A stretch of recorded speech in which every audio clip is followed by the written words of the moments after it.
Welcome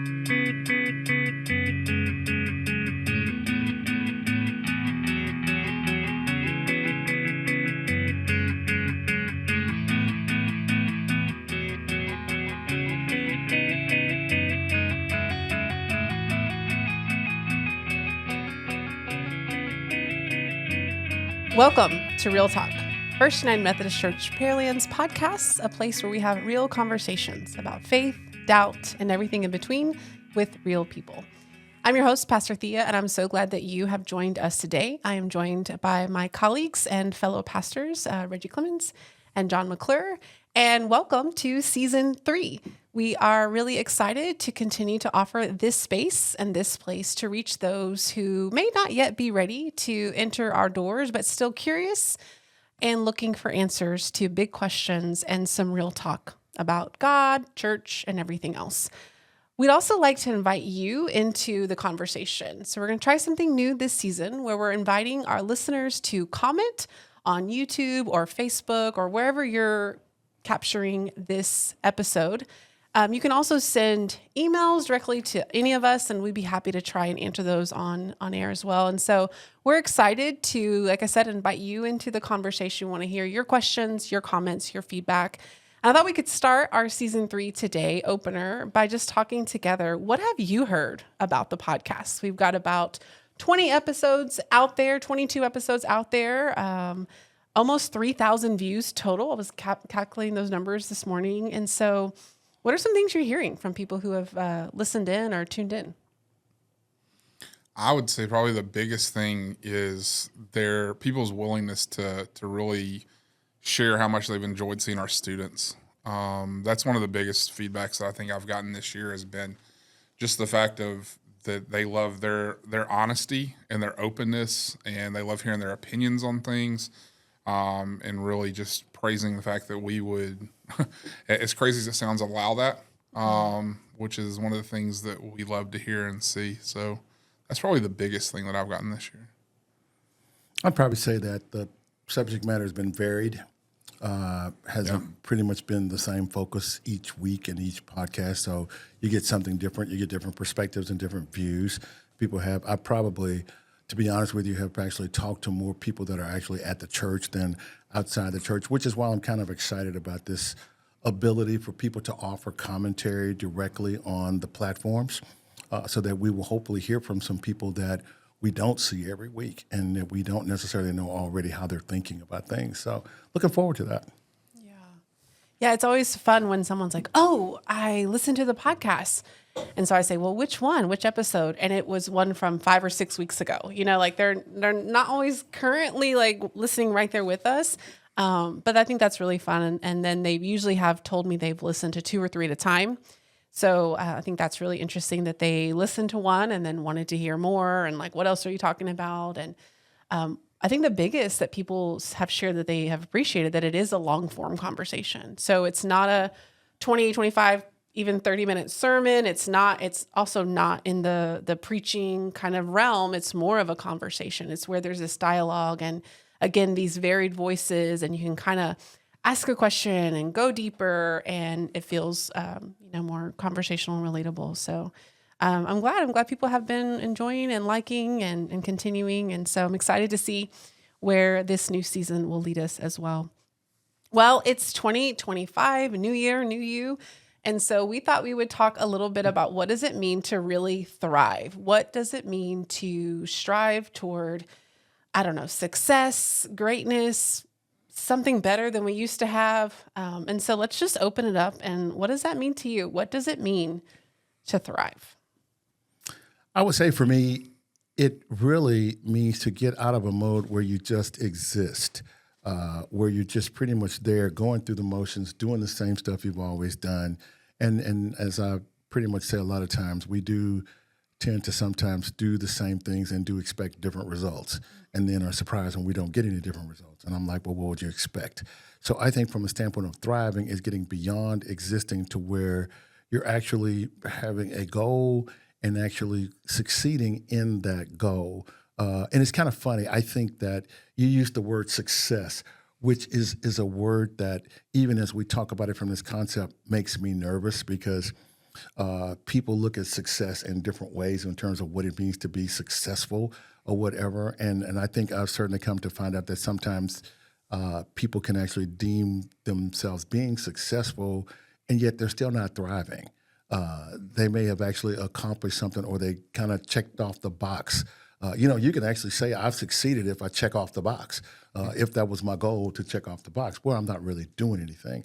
So I think in the focus of what we're talking about, which I know we'll get into, is that what does it mean to actually in my life, in all aspects of my life, to truly thrive, where I'm actually on a path to become greater today than I was yesterday, and greater tomorrow than I am today.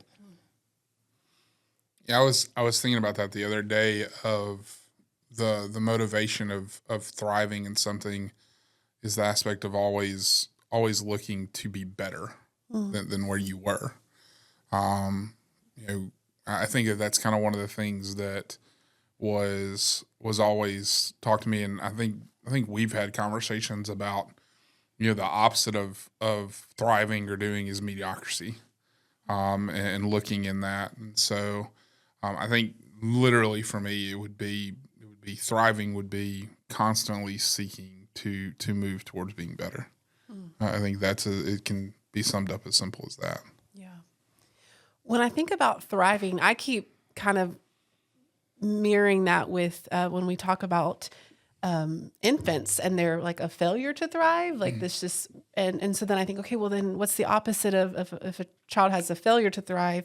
Then I just do imagine like a newborn baby and how they stretch, and they are growing and they're looking around their environment and they want to take it in. Like, what are those signs that would say that they are thriving? They're growing and they're wanting to explore, wanting to look. And as we think about thriving, about success or better or even happier or more content, I think it's interesting to maybe add that notion of growth, exploration, innovation, right? Like just kind of holding that space of not necessarily have to be better. I mean, like a 3-month-old isn't better than a 1-month-old, but they've just learned more. They've just experienced more. And so that's for me something I'm trying to even hold on to as I think about how am I going to thrive in 2025? Like, how am I going to grow? How am I going to stretch? How am I going to be willing to explore and to innovate? And how might that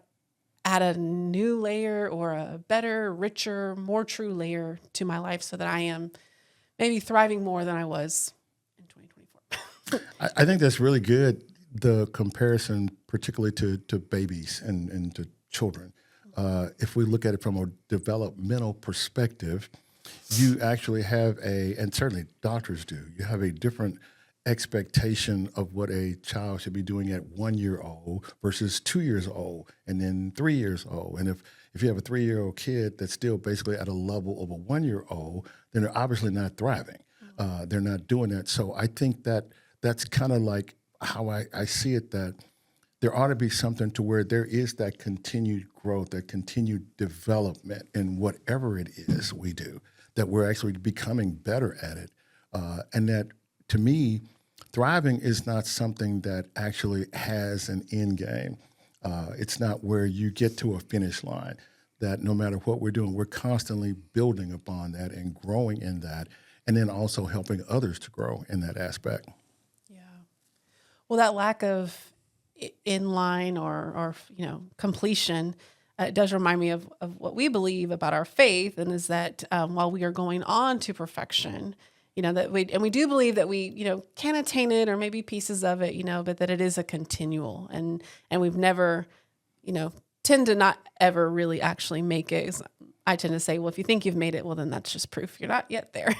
Right. But how do you guys think about that? Like, so thriving in life, thriving physically, mentally, but what does it mean to thrive in your faith? I think that there's an aspect of when you're thriving your faith, you're moving, and not necessarily, that doesn't always mean that it's moving forward. Sometimes the areas of your faith, when you're questioning, where you're looking, where you're seeking, I think sometimes gets you to where you ultimately grow more later. I think that there are aspects when we talk about discipleship, when we talk about growing in all those areas, people do that in different ways. So since we were all created by God and created in different manners, I mean, the way that we approach God, the way that we come is going to be different. I think it's that exactly what you said. It's the understanding that you're not done ever. You can have the greatest and the biggest movement of understanding or enlightenment or an epiphany moment, and there's still more to go. And I think that's the other piece of it that's so exciting, right? Is that because it's not done, because you're not ever finished with it, there's always something new. I mean, when you dig into scripture over the years, I mean, there are times I've enjoyed journaling through scripture and being able to go back and see, what, 30-year-old John looked at something when I had 0 kids. Was not even married at the time. A lot of life had not happened. And understanding how God's brought me through so much and continues to just be there and help me grow and be what sustains me. And I think it's that aspect of that seeking and not stopping that is a sign of that. We talk a lot in faith about faith and Christ-like, childlike faith and things like that. And so I think that's a great metaphor for what we're looking at. It's really interesting that sometimes I think we think we are thriving if we're changing, or if we're, for instance, like you said, there may be certain stages of our lives that will cause us to have to change. I can tell you that my life changed when I all of a sudden am weighing 30 pounds more than I weighed years ago. Okay, my life changed. My eating habits have changed. The clothes I wear have changed, and just different things. But I wouldn't say that changed I equated to actually thriving. In fact, sometimes I think our change can actually make us go in the other direction. So if we're really looking at it from a standpoint of thriving, has got to be more than just modification. It's almost, and particularly where we look at a faith life, I think one of the things that probably is a big issue for a lot of people in the church is that they don't understand that you've got to get to a point where you turn the corner, that you actually make a step to doing something different, because the church is a real easy place to actually sit there and do exactly what you've been doing and be okay, to not actually make any movement at all. You can do the right thing. I can be involved. I've got a whole bunch of people that I deal with that I like, and they like me. I go to a Bible study. I actually work in a small group, and I'll serve or whatever. But I don't have to have actually changed or done anything different to where I'm actually moving into a different thing in terms of my faith is increasing in terms of what I do and why I do it. So I think to truly thrive in our faith means that we recognize that our growth and our belief in God has to become more and more a part of us, to where it even becomes something that we don't really even think about. And it actually then affects what we do, the decisions we make, and even how we feel about our world in general. Well, I think that one of the things that you talked about there, all the things that you talked about, was about self. Yeah. And I think that when you're growing and you're seeking in your faith, it's not about you as much as it's about where God's calling you to go, or about who God's calling you to minister to in some areas. And so I think that there's an aspect of, even in all those things, that it's less about self and more about God and about others. I think that I agree 100%. You can be changing constantly and not thriving. Mm-hmm. But in that, I think that there are going to be, I think the area that's hard is that people have setbacks. And because when they have setbacks, they feel like they can't move in the positive direction. So sometimes getting to where you're thriving, you have to have that setback to understand where you're headed, I feel like. And so I think there's an aspect of it that's almost a battle against self or a battle against discouragement in a way. I think the devil does a really good job of telling us that we're not good enough, especially in our faith. I mean, I had a conversation with somebody not long ago, and it was right before I was about to preach. And they looked at me and they said, "So, do you ever get nervous before you preach?" And I said, this person they were really big into, they were singers, they were professional in singing. And I said, I don't think it's nervous as much as it is. I said, do you remember when you were preparing a piece of music and you always had to mark in where you were going to take your breaths? I said, when I'm going through, the voice I hear of questioning is, did I take the right stuff out and put the right stuff in? The second guessing in that manner. I said, and so for me, I think there's a point that you get where you understand that God has sustained you and he's telling you to take that step, so go take that step. And so this person looked at me and they said, wow, I've never thought that somebody would prepare and think about that in that way. I just have always looked at it as nerves or not. And there's just a lot that goes into all that, as we look at it. And I think that I don't even know, I don't know what the word, I think sustaining has the wrong connotation for even what we're talking about. Empowering, I think, would be better as we go through our faith journey. Yeah, when you think about thriving in faith, and you mentioned that kind of moving from self to others, like that is this kind of almost like a spiritual milestone, right? Mm-hmm. When it's no longer about my personal relationship with Jesus and my salvation and how I feel, but you start to now like almost look up and see, oh, there's a world of people that are hurting, that are lost, that are scared. And yeah, I still got a ton of work to do in me, but I'm also feeling called to them, right? To kind of turn, I love that you said that, like that kind of turn from just me. And I likened it to when you see maybe teenagers, maybe young adults, maybe closer to 30s nowadays, like where we're able to, you start to see them. Oh, there you are. Oh, there you are. Yep. The world doesn't revolve around you. And that's this development and this maturity. And I think the same thing happens spiritually, where as you develop your relationship with Christ, and if you're thriving, then you're, in my opinion, continuing to seek, continuing to learn, continuing to desire to grow, to stretch. And one thing that we would see would be this turn from just my faith, what I want, what I need, even my own, self-pity or recognizing my wretched state to, oh, there are others who are in need. And then I think, I actually have something I could do to support that, to help, and being able to do that. And so I think when I think about someone thriving in their faith is them acting, right, toward others, in a loving and caring way, not a condemning, self-righteous way, but able to actually say, this faith that I have, I'm going to make a difference in the people around me. But how do we do that? I mean, what steps do we need to take? And even better, like, where do we start? If someone is listening and is like, I want to thrive in 2025, where do we start? Well, a reality of where you are, I think, is a big thing. And sometimes that's the hardest conversations to have with yourself.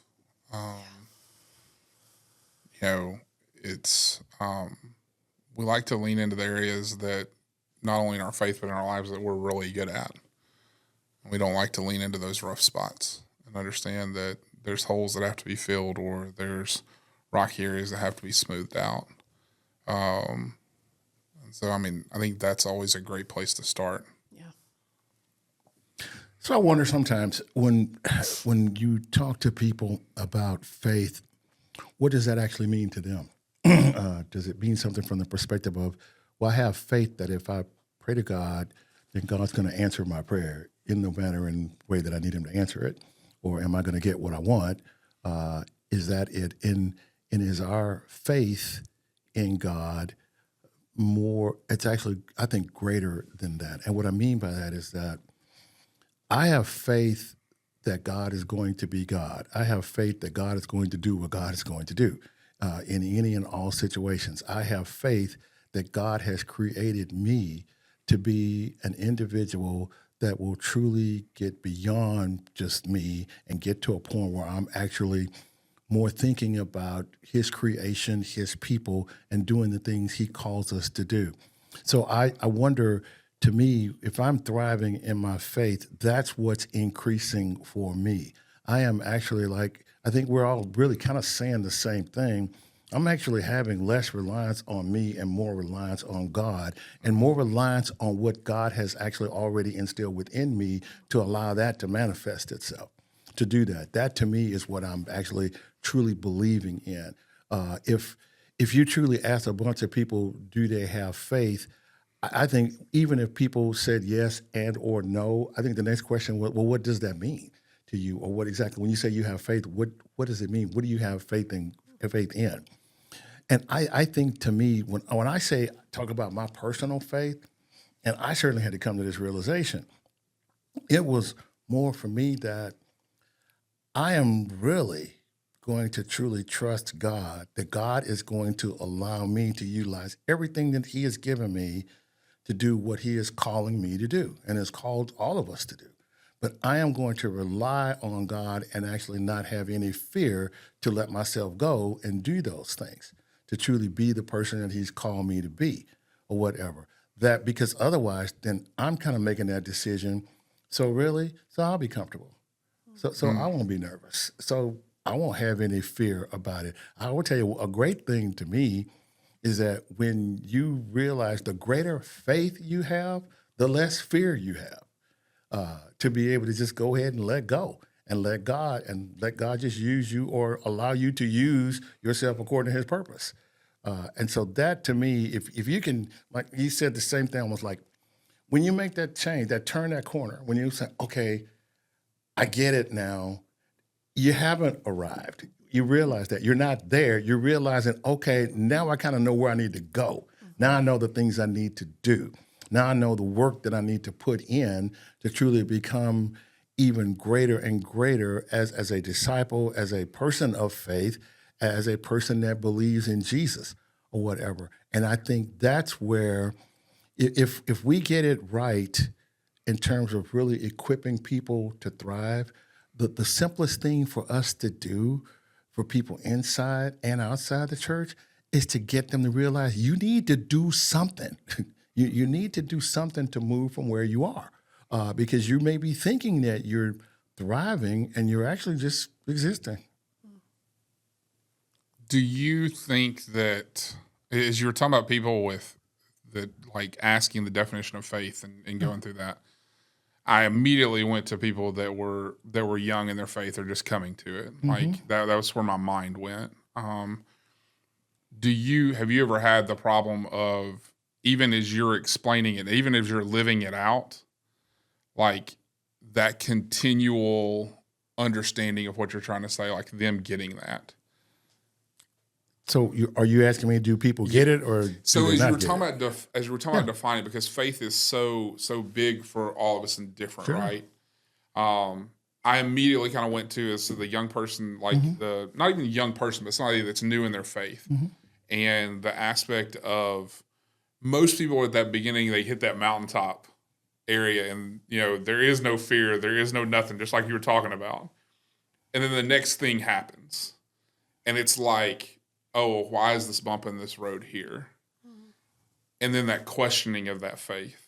And then what I was thinking as you were talking was like, so what is that conversation like? Like as you're talking to people about it from that point? I think that's a good question. I think that there has to be some conversation and understanding from people that when you actually get to this point where your faith is increasing, and you truly have a greater, and I'm not talking about the epiphany moments, mm-hmm. okay? I'm not talking about the come to Jesus moments, because people have those and they think, sometimes you have a come to Jesus moment and say, okay, I got it all. I don't need any more training at all because I got it. And you really don't. But the fact of the matter is, I think that when you grow in your faith, you don't necessarily look at your life as if there was going to be no more bumps in the road. But what it happens is you begin to approach those situations differently. Those bumps in the road do not have the same negative effect in terms of who you are and what you can do. You realize, I think we kind of all understand that, we believe in Jesus. None of us ever go around and say, but if you believe in Jesus, your life getting ready to be sunshine, lollipops, and rainbows. We don't say that or whatever. In fact, a lot of times I'll tell people now, realize as you walk out of here tomorrow, you're going to be facing the same stuff you face today. But what I think it enables us to do is to be able to look at it differently, because God has allowed us to open up some of this stuff that's instilled within us to truly actually be able to deal with it from a different standpoint. I hope that answers your question. Yeah, it does. The reason I think that it kind of clicked is you said fear. You were talking about fear. Yeah. And I was watching a reel. There's a couple of different pastors that I follow on TikTok and other social media areas. And it was this clip, and he said, just because you have faith doesn't mean that fear is going to ultimately go away. Mm-hmm. And it was that aspect of understanding that, and I think this is part of that seeking and that thriving aspect. The more you have that, the more you lean into God. Mm-hmm. And the more you understand that faith ultimately is what carries you and moves you on to the next thing. But there's just so much of it that I was looking at, and honestly, I was sitting there and thinking with you, because you talked about the 30-somethings, how much in the time that I've done ministry, how much the questions I was just talking about were early 20s and teenagers, whereas I'm hearing more of these questions from 30-year-olds, from early 40s, from people like that now. And I didn't know what your thoughts and stuff were on that. I was thinking about that.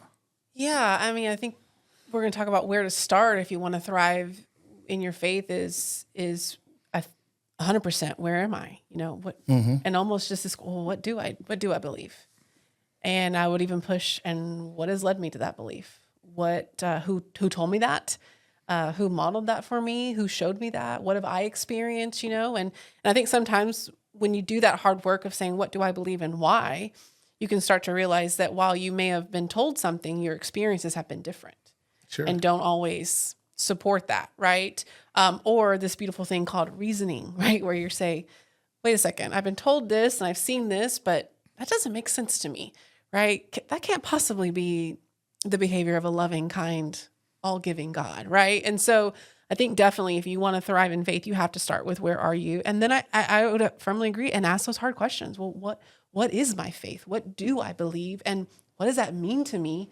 And or how would it be evident that I believe this? How would someone know that this is what I believe? What do I say? What do I do? How do I behave? How do I interact? How do I plan? How do I mourn? Whatever. Like, what about my life actually says this is what I believe? And I think that wrestling with faith and doubt, I've heard before, like, there is no faith without doubt. That's why you need faith. Right? There is no faith without fear. It's why you need the faith, because you have these things also. Mm-hmm. And we don't have to feel like, well, if I doubt at all, then I guess I don't have faith. No, faith is what fills in the gaps. It's why you need faith, because of all these doubts and worries and fears and frustrations and confusion and all the places you still don't have it figured out, right? And so, again, to thrive in your faith would be to allow space for that and say, okay, this is, same thing if it was about weight loss, right? It's everyone's favorite thing to try and do in the new year. Okay, this is where I am. And I'd like to be somewhere else, but I know I can't get there overnight. So what are the small steps I can start to take, right? Mm-hmm. My nutritionist used to tell me, just have the broccoli and the French fries. I'm not even saying no French fries. Just add a side of broccoli too. And odds are, the more broccoli you have, the less fries you can have, and you're going to be better for it. And I think we can see those places where people are thriving in their faith, where, and I mean, for me, it's going to be those new converts, right? Those adults who have made this decision and get eager and excited. And honestly, young people too, 10 and 12-year-olds. I had a conversation with someone on Sunday afternoon, a 10-year-old girl, and she said, I want to give my whole body to Jesus. I just want to give my whole life, every single bit of me. When we're talking about immersion baptism and stuff. And I just thought, at 10 years old, I mean, I'm 41 and I still struggle to give my whole entire life to Jesus. But that eagerness and excitement, but then I can also look at these matriarchs in our church and see their consistency, their continuation, their relentless prayers, and even their praise, the power of their compliments or affirmation. And you think, this is thriving. You've been a lifelong believer and you're still thriving in your faith. I don't see, I totally agree with that. And I think that's evident, again, being able to see it in people and to see people actually living it, to me, is what the beautiful thing is about watching people that they got faith, because they have never told you anything about their faith. You just see it in them. You know that's what they do because it's what they are doing. I don't believe that we will ever be without fear or without doubts or without anything like that. I don't believe that. I think what I do believe, though, is that just like you talked about the broccoli and the French fries or whatever, the more broccoli you eat, the fewer fries you'll eat. So the more faith we actually are able to increase in ourselves, the less fear we will have, or the less doubt we will have, because we will be relying more on faith. Now, I will tell you that I think that we've probably been conditioned, and like we talked about, again, developmental stuff in terms of ages and stuff, right? We've probably been conditioned that there's going to be this time period. And I think even our spiritual growth models are based upon this. You give people this at this age and this at this age, and then go on or whatever. I think that what we actually see in reality is that there's probably a whole lot of other people out there like that 10-year-old.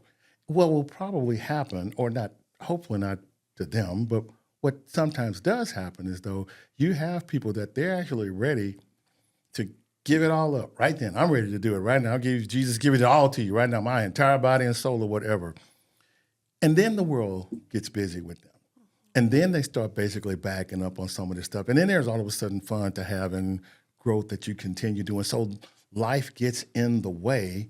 And at that point, you start questioning. Again, thriving is at a point that we know we're on the right path. I figured out this is what I need to do. And when life still throws me those curves, I'm going to respond to those differently, because I'm going to kind of recognize what's going on and say, okay, well, I got some decisions to make, and I'm going to try to make the right one. I'm going to try to do the right thing. I'm not going to just forget about it. How many mistakes have I made in my life where I just acted upon impulse, and then after the fact thought about it and said, I wish I hadn't done that. Because I wasn't really, I wasn't relying on my faith. A lot of people just did that with Christmas impulse shopping. Yeah, I just didn't, well, if you had the money, I guess. But I was, again, I guarantee you, I think that when you get to the point where, I think I said this one Sunday when I talked about like how if we really were putting Jesus first, if that's really what we were doing, then if you got up every morning and you actually ask yourself, so everything I do today, every decision I make or whatever, before I even did anything, before I basically put my choice out there, I actually said, what would Jesus really want me to do in this situation? Do we have enough faith to do that, or do we just do it? Or do we not even think about it or whatever? And so I think as you begin thriving in your faith, your thoughts, your actions, your deeds, the stuff you do does become more Jesus-centric because you've kind of already built up that, and it becomes less world-centric. And I had a youth minister friend of mine one time that said that your choice to follow Christ starts every day. Mm-hmm. Like you wake up and you make that choice, like just like you're talking about. Yeah. And so it was funny because I was having the same conversation with that person not too long ago, and he made the statement that he was coaching soccer, I think it was, for his daughter, and he had a phone call that came from him it was like at 9 or 10 o'clock at night. And the guy on the other end was somebody that he coached against. And he said, I'm dealing with something, and I don't know anybody else to talk to Jesus about other than you. And he said, you just live it out. Like, I've seen you live it out. And, what an amazing, that's thriving. Mm-hmm. Like there was nothing you did to have that person call you. They knew that they needed that faith. They needed that marker. They needed Jesus. And so they called the closest person that they knew to Jesus, and that was you. I mean, that's thriving. And I said, so what did you do? He said, I did a lot of listening. And there's a lot of people that are searching for that faith and might even know where they are. They just don't know how to take that next step towards the hope that Jesus gives. I mean, I think that's the biggest thing that I see with people that have either young kids or in that stage of life is that there's so much that they're just busy with it. They don't realize that it's as easy. That first step is not hard. It's just choosing to make it. And that's why I talk about that seeking or that moving forward. I feel like the more and more people that I talk with, they need to take the first step to move towards faith more than anything right now. And that's how they get towards that thriving. Well, you both mentioned Jesus and very specifically that what Jesus offers us. And so I'm sitting there thinking like, well, what does Jesus really offer us to thrive? What is this life abundant that Christ promises? And I guess for me, it is this example of profound love and acceptance. And I think that's something that can actually, for me at least, help me thrive, help me move forward, help me grow and seek to be affirmed right where I am. That it isn't this, even in my wretched state, that I wouldn't be like, you better get better. Instead, even there, you are loved.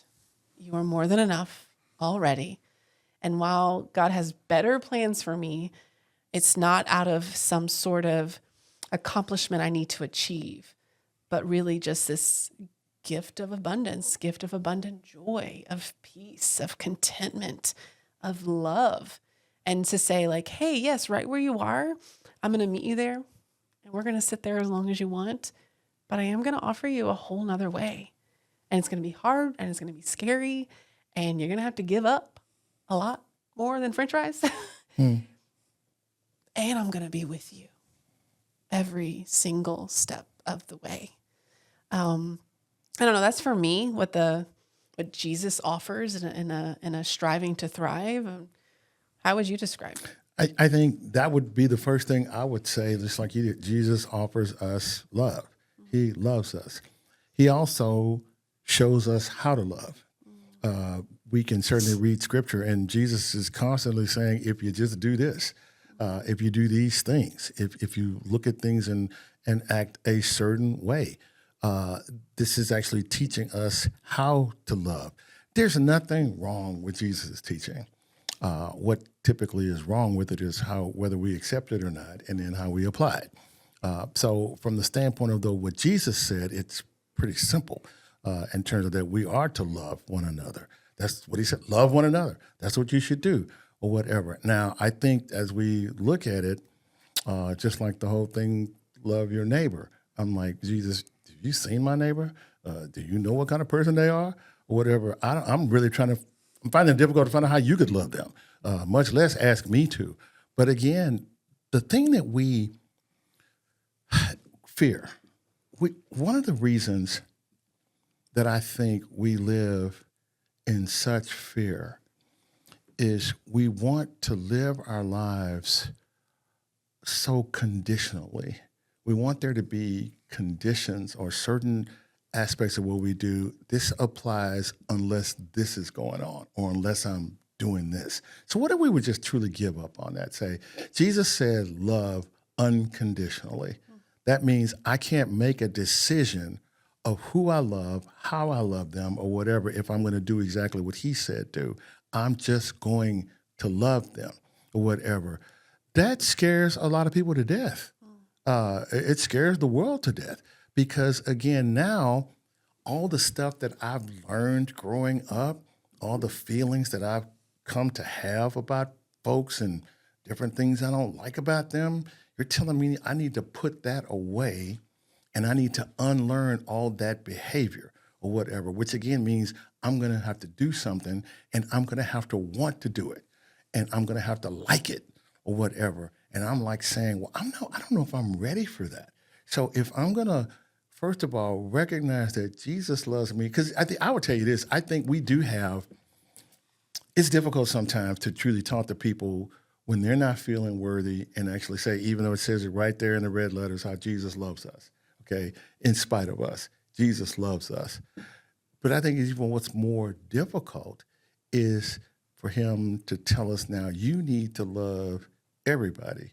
You need to turn around and love everybody, because we're like saying, whoa, that's a little much, Jesus, from that standpoint. So I think if we're going to thrive, it is going to be, what does Jesus do? Jesus loves us. He shows us how to love, and he wants us to trust him to lead us in the direction that we will have a better life. And you've got to trust in that. And in trusting in that, you've got to trust in him. I think the roadmap's there. I think it's all right there. It's just a matter of if people can do it. And then you've also got to do one other thing. You've got to be able to trust the people who are trying to show you how to do it. Because if you see them doing something different than what they're telling you to do, then trust is going to go out the window. So you've got to truly basically make sure that you are truly being led, taught, educated, discipled, whatever, by people that you can trust, not because of what they say, but because of what they do. Yeah.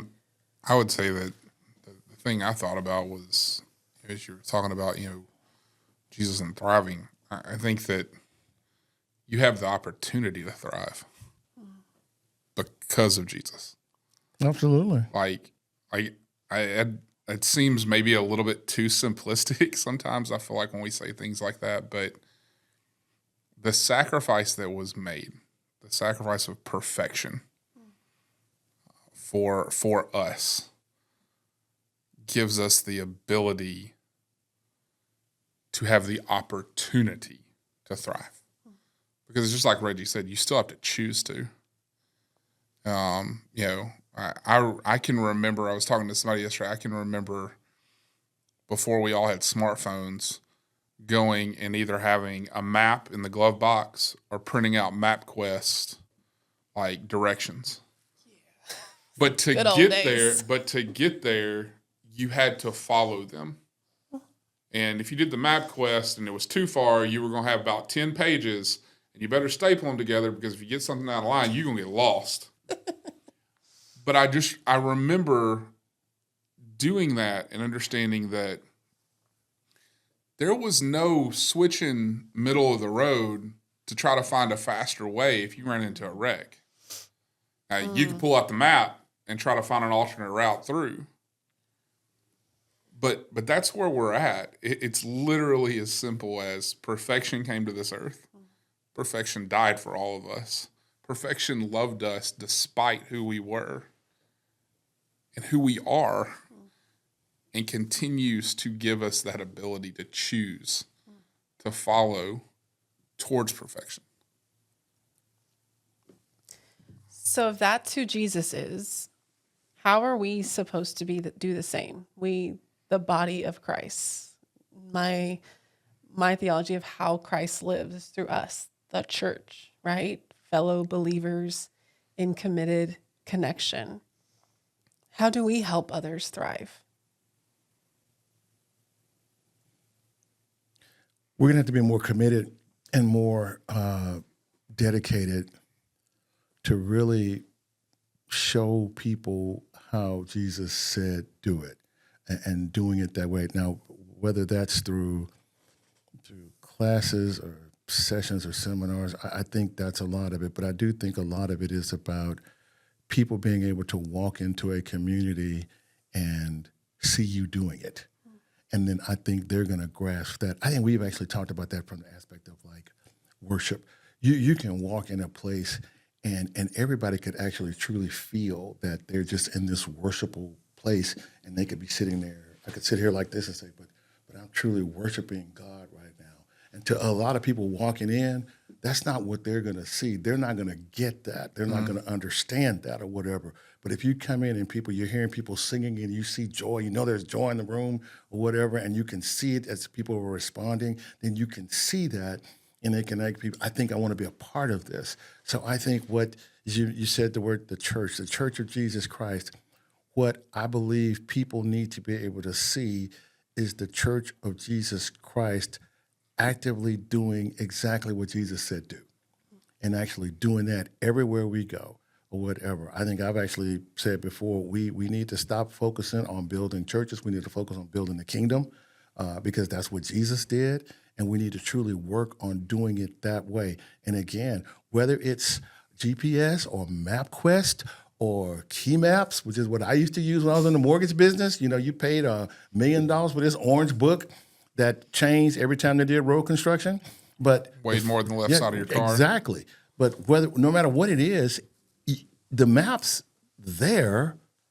We just got to basically follow the map and follow the guidelines and the instructions that he has given us to do this, and allow people to see us doing it. We got to live it out and not just talk about it as much. You were saying at the beginning, I love the fact that as we've been doing these podcasts and we've just been kind of talking, and you've been talking to a lot of different people about a lot of different things, and people just been open and honest, and I certainly believe they've been authentic about what they believe. And then everybody that watches can actually make a decision of do they agree with it or not, or believe it or not, or how they see it or whatever. I think that is the coolest thing, because there's nothing that we put out there and say, you must accept this or whatever. This is the gospel. You must know this.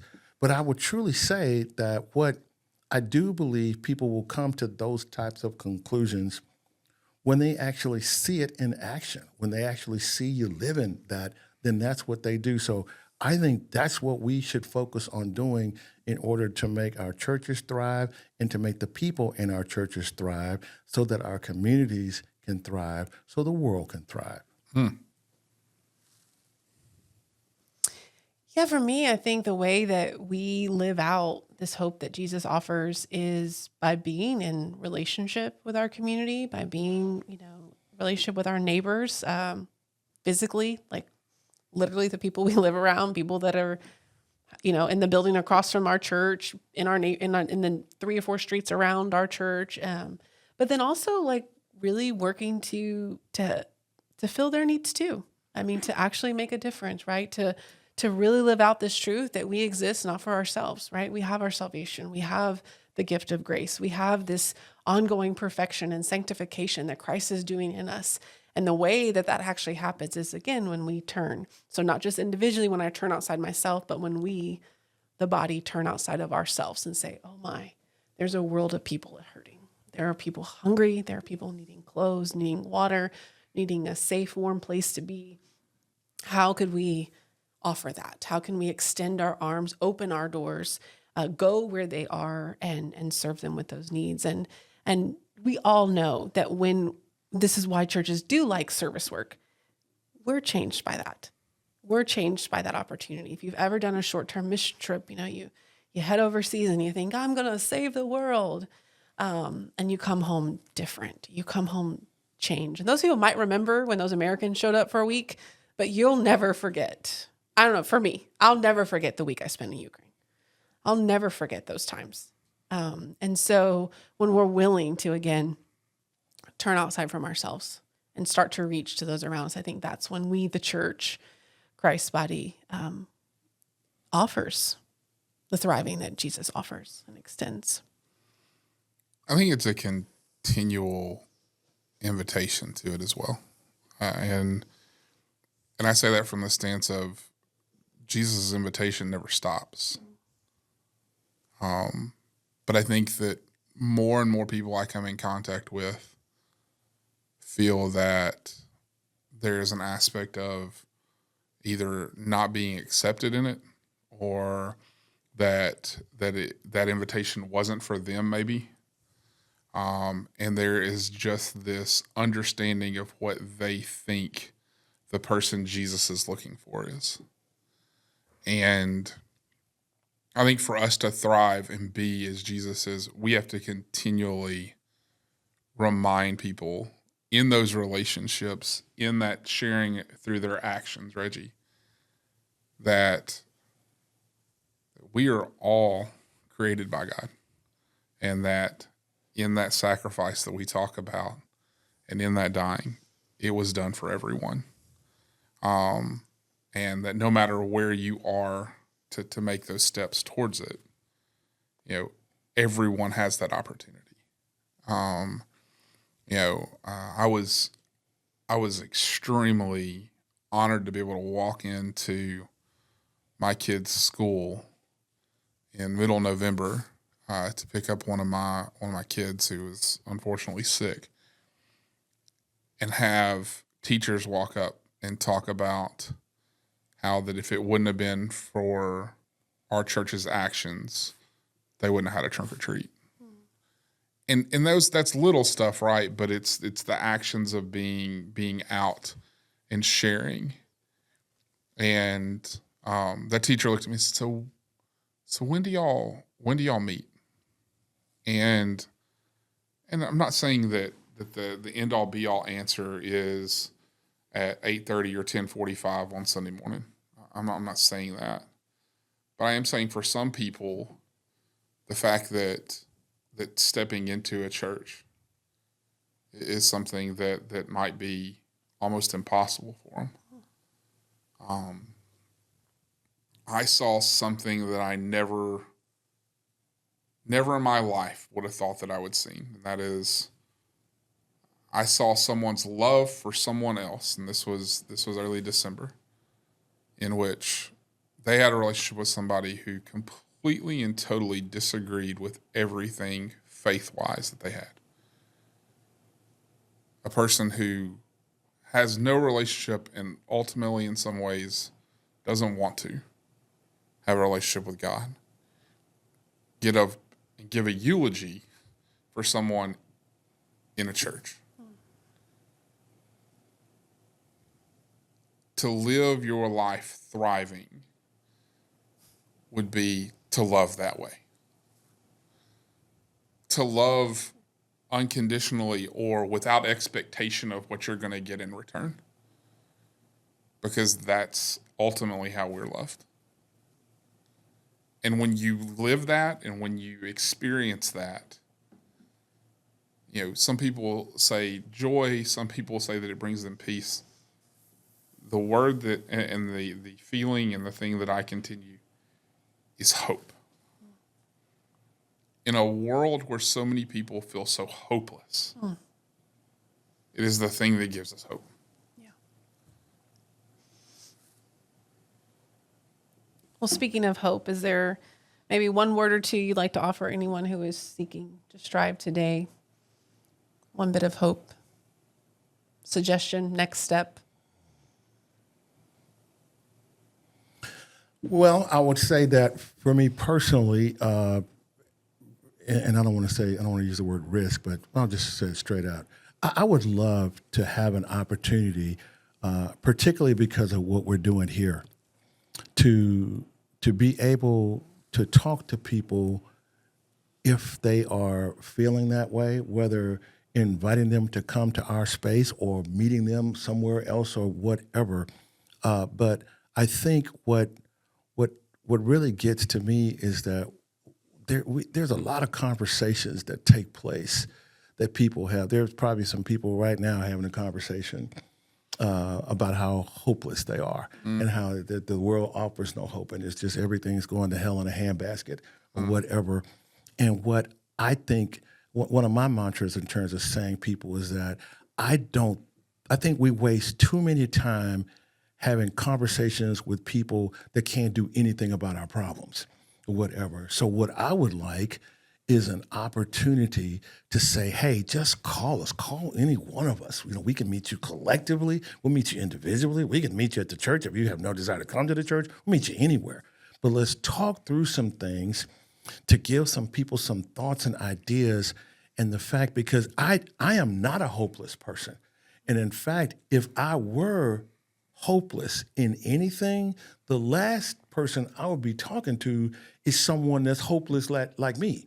I want to talk to someone that actually give me a way that I can get out of this, or I can move forward from this. So to me, Thea, that's what I would offer people, is that opportunity to reach out to us, or if not us, somebody that that can tell you, how can I get out of this hopeless situation that I am? Now and I'll say this and I'll be quiet, but we talk about hopelessness a lot of times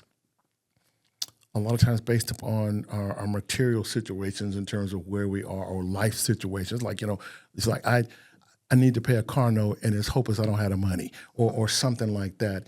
And I think there certainly are situations like that where people need help, but where I think people really need help is this hopelessness and despair that we're feeling because of everyday life.